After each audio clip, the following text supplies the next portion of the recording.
Hello and welcome. I'm Micah, the cosplayer seamstress. Today we're going to be starting the second part of the Dr. Doofenshmirtz costume, the pants. But before that, remember to like the video and subscribe to the channel.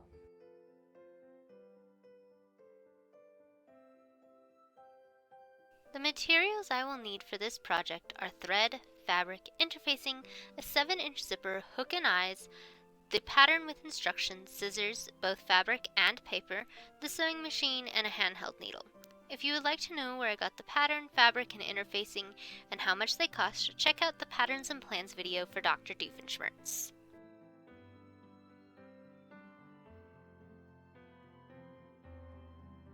The first step is to cut out the pattern pieces you need for your project. To find out which pattern pieces I need, I will reference the pattern for Design B. I will need 1, 2, 3, 5, 6, 7, 8, 9, 12, 13, and 14. This is basically all of the pattern pieces. Once I have determined which pattern pieces I need, I will cut them out using the paper scissors. Remember to never use fabric scissors on paper.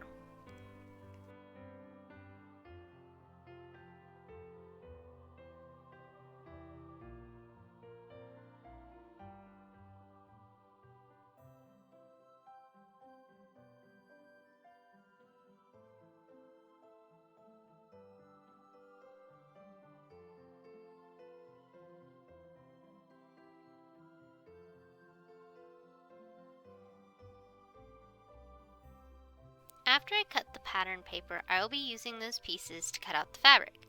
You can use the cutting layouts provided in the patterns, or you can make your own layout, as long as you follow the instructions on the pattern paper. For example, if you need to cut something on a fold, then you'll need to remember to cut that on a fold, or if you need to cut 2, make sure you cut 2. I'll be creating my own layout. I will also need to remember to put on dots and cut notches here as well. I mark my dots with fabric chalk later.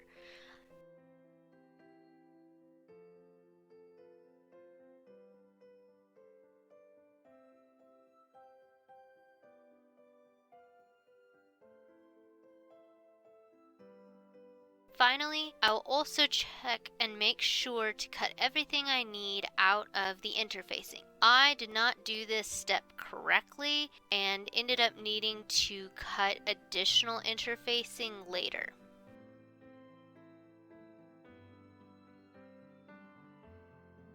Next, I will set up the machine. If you're not sure how to make a bobbin match a thread or how to thread the machine or bobbin, check out my sewing machine walkthrough video. I'll be using green thread on this part so that it matches the fabric. Try to always match a thread to the fabric unless you are wanting the thread to stand out.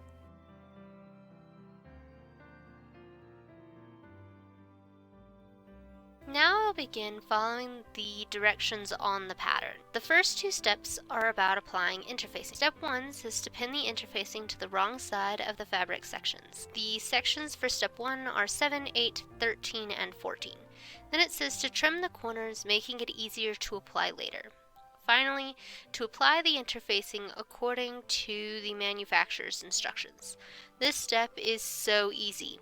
Something that I learned with this step and then later when I went to sew the waistband is if you are using iron-on interfacing, you will need to cut the interfacing on the wrong side or flip the pattern piece over so that it applies correctly to the interfacing. I used an iron-on interfacing for pieces 7 and 8. Then I used a sew-on interfacing for 13 and 14 later as I ran out of the iron-on interfacing due to my mistake of putting the interfacing on the wrong side, making these pieces upside down and backwards with the iron-on interfacing. Step 2 says to pin piece 1, which should have been cut out of the interfacing, not fabric, as I learned at this step, to piece 2, matching the symbols and then applying the interfacing according to the manufacturer's instructions. I used an iron-on interfacing with this step. Then I did this twice since there are 2 pockets. I know technically Dr. Doofenshmirtz does not have pockets on his slacks, but it will be easier to just put the pockets on the pants. Besides, it'll give them a place for small innators. I will then skip step 3 as I'm doing design B.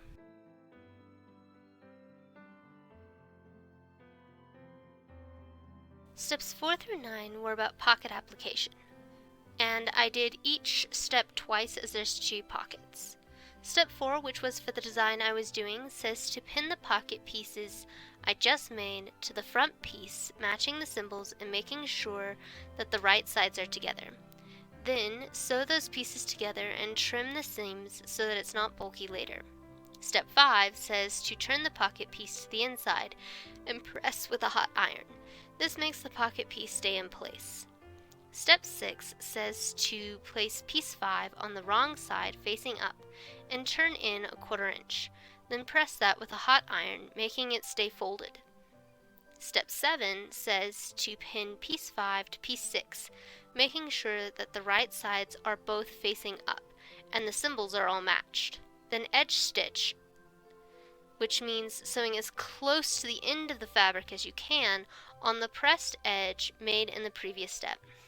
Then press the edge, locking the stitches in. After that, the step says to base stitch, which is just a larger stitch, the top and outer edge. These stitchings can come out later, but it's not necessary in every case. Step 8 says to pin the pocket piece finished in the last step to the pocket piece on the front piece, putting the edge of the inside pocket piece along the stitching line on the larger pocket piece. Then sew along that stitching line.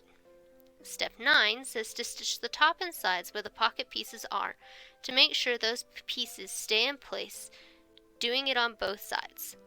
I skipped step 10 as it was about shortening zippers and I did not need to do that.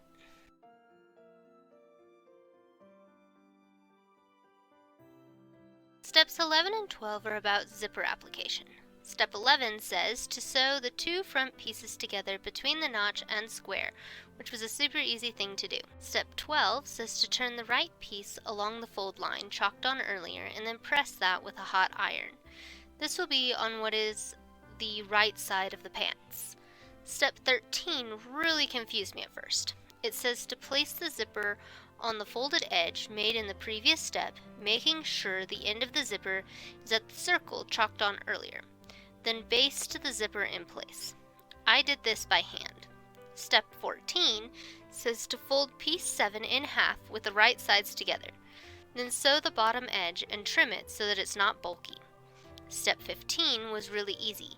It says to turn the fly piece so that it's right side out and press that with a hot iron. Then base stitch the raw edges together. Step 16 says to place the fly and the zipper together and baste all the layers together. I did this by hand as it was easier. Step 17 says on the outside, sew the zipper as close to the edge as possible, following the basted stitches. It is recommended doing this with a zipper foot, which I do not have. This just made the step a little more difficult for me to do. Step 18 says to finish the raw edge of piece 8 according to the recommendations on the front page of the pattern. I chose to do a zigzag step, and this caused so many problems for me. I would recommend just folding the edge up 1/4 inch and sewing that instead. Then the step continues with pinning the piece to the front left side of the pants, matching all the symbols. Then sew along the opening edge, ending at the large circle. After that, trim the seam so that it's not bulky later.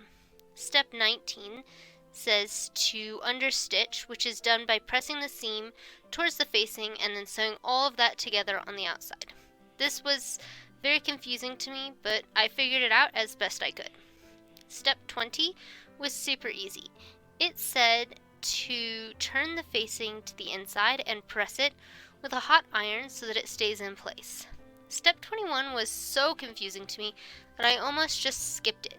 It says to place the left front over the right and baste it in place close to the edge, and it sounded like you sewed the pants together. However, you were supposed to generally remove all basted stitching, and there was no clearly stated instruction on that.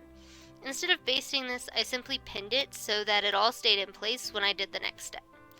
Step 22 says to pin to the other side of the zipper to the left front piece and baste it in place. I did this part by hand. This step continues with sewing the zipper in place with the machine along the basted stitching. Again, it recommends to do this with a zipper foot, but I could not do that. I just used my regular foot, presser foot. Step 23 says to turn the front lining to the inside and baste that in place. Then sew along the sewing line chalked on earlier on the outside, making sure not to catch the other side in the sewing. Finally, step 24 says on the inside, tack the fly to the facing, which is basically creating a knot by sewing in the same place over and over. This makes it so that these pieces stay put, and it needs to be done by hand.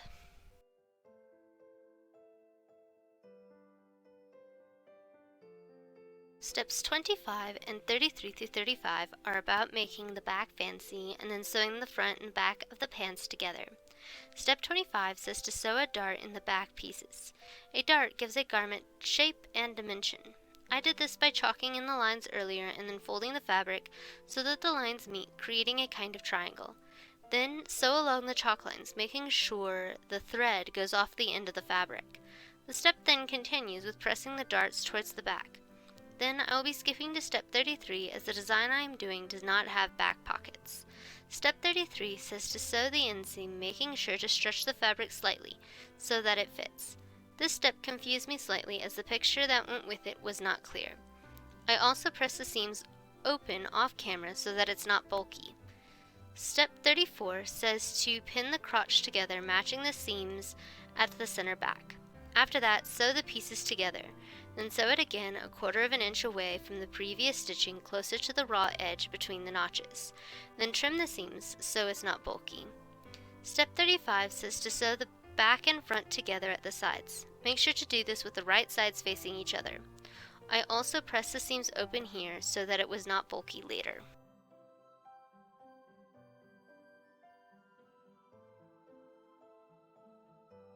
Steps 36 through 46 are about the waistband. Step 36 says to turn piece 12 in 1/4 inch on both long sides and press that with a hot iron.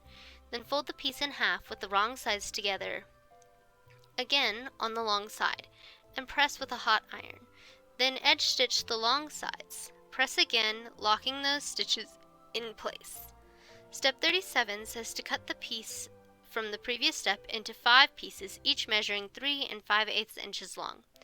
Step 38 said to turn the pieces up 5/8 inches and then cut it down to 1/4 inch and press it, creating a fold. I later decided this was too thick to sew through and basically undid this step. Step 39 says to pin the 5 pieces to the edge of the pants where the squares were and then baste them in place. I skipped the pinning step and just basted the pieces by hand as they were so small. Step 40 says to sew the non-interfaced pieces 13 and 14 together at the center back. I also pressed the seam open. Step 41 says to pin the waistband to the pants, making sure it is with the right sides facing each other. Baste this and then sew in place. After that, trim the seam and press it up towards the waistband. Step 42 says to sew the interfaced 13 and 14 together. I also press the seams open. Step 43 says to turn the notched edge of the interfaced waistband up 5/8 inch, press that with a hot iron, then trim it to 3/8 inches.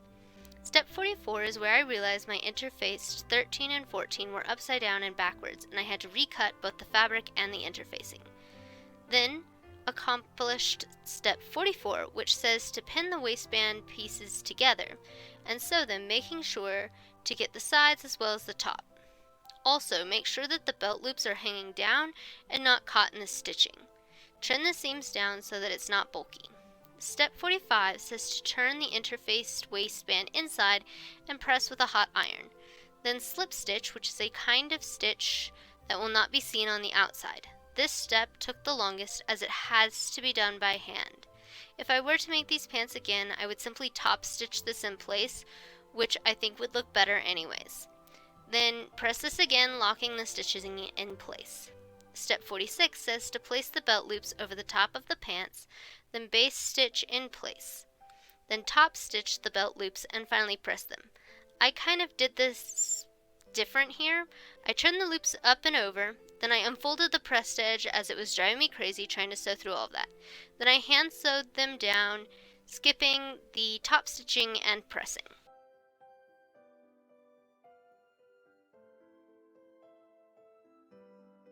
Steps 47 and 48 are about finishing the pants. Step 47 says to sew in a hook and bar at the waistband. I had to use a hook and eye instead and sewed these in place by hand. Step 48 says to turn up the hem 1 1/4 inch on the lower edge of the garment and base stitch this, then complete a finished seam according to the recommended methods on the first page of the instruction. I, however, did not like these instructions, so I did my own thing. First, I turned up the hem only 1 inch as the pants were already almost too short for my partner, and pressed that. Then I folded the raw edge into the pressed edge and then edge stitched the hem.